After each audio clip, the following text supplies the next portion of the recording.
my first time ever driving any Focus ever, and I'm actually like pretty genuinely excited about it. I really like Devin's car.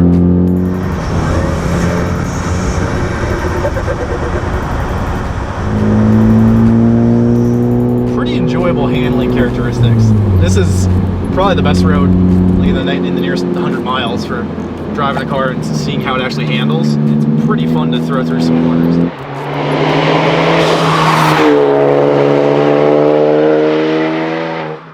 My name is Devin Herndon and I drive a 2013 Focus ST. It has a depot front mount intercooler, a Roush cold air intake, a turbo smart blow-off valve, a muffler and resonator delete, and a stratified flash tune. It should be making around 260, 265 wheel horsepower and 330, 335 torque. I have Megan Racing Easy Street coilovers, 1552 cup spoilers in the front, Rays Graham Light 57 Extremes, 18 by 8.5 plus 33. I have a custom-made gurney flat by myself. How it handles now with the power mods, you have more torque steer, especially coming out of turns. You hit the throttle and it wants to yank you to the left or to the right. And I mean, that's fun, to me at least, but I still think it handles really well, especially with the coilovers and how they're set up. I think they handle pretty well.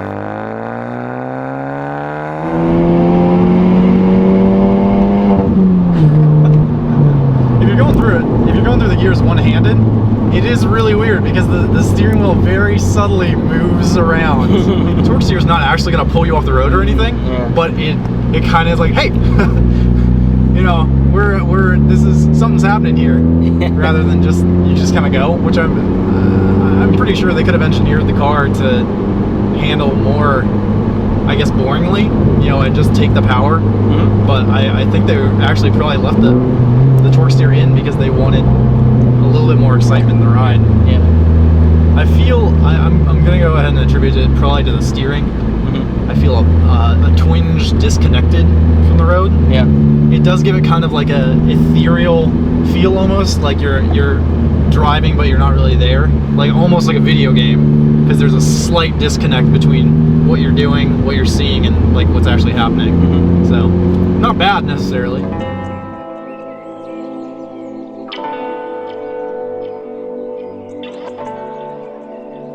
It's a small KO3 turbo. It's really tiny. It's about this big. I don't know what Ford was doing. I mean, they could at least gave us the KO4, like the Speed 3s, but it's really torquey. So, I mean, I appreciate that.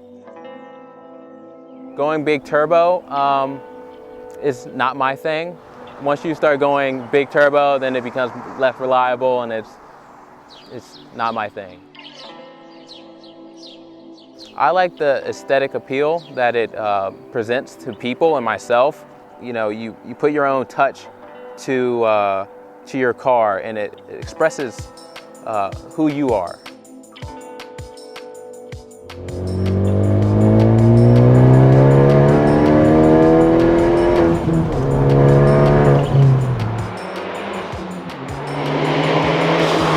Before I tore my Escort apart, it was making about the same amount of horsepower as this car. And they're both front-wheel drive, so you would think that they would handle and act very similarly. Quite to the contrary, actually. This car lays down the power really easy compared to my Escort. My Escort, it's all over the place. I can't seem to get it straight. I can't seem to get it on the ground. But this car, and maybe that just goes to show modern technology, but this car just lays it out. There's no problem. It just goes. Front-wheel drive has always been kind of a downside for me in looking at modern cars. Just owning the Escort and knowing how much of a handful it is to keep, you know, two wheels down on the road. This car is actually changing my perspective on that a little bit, in saying that, you know, front-wheel drive cars, you can have a lot of fun with them, and it is actually fairly easy to put the power down. So, you know, that's something to consider. While a lot of people are just saying hold out for the RS and get the all-wheel drive, I think the Focus ST still has a lot to offer, and considering the price difference between the ST and the RS, I think the ST is something to seriously consider. What I enjoy most about being a car person in general is hanging out with people, meeting new people, meeting new connections. I love being around a group of friends and just going out one weekend and going ripping around the mountain. That's what I enjoy the most. This is the kind of car that I feel like Ford was just having fun when they were making it. It's got really fun characteristics. Yeah. It's not a serious race car. It's not made to be a serious race car. It's just fun to drive, fun to own. I think that pretty much sums up this car. It's not taking itself too seriously. It does everything that it does well, but it's not afraid to just, you know, kind of like stick its tongue out at you while it's doing it. And I think that that's going to be one of the really interesting things to look at when the RS comes out, is to see if the Focus RS still has the same sense of humor as the Focus ST. Because right now, I think that that's going to be a lot to live up to for the RS.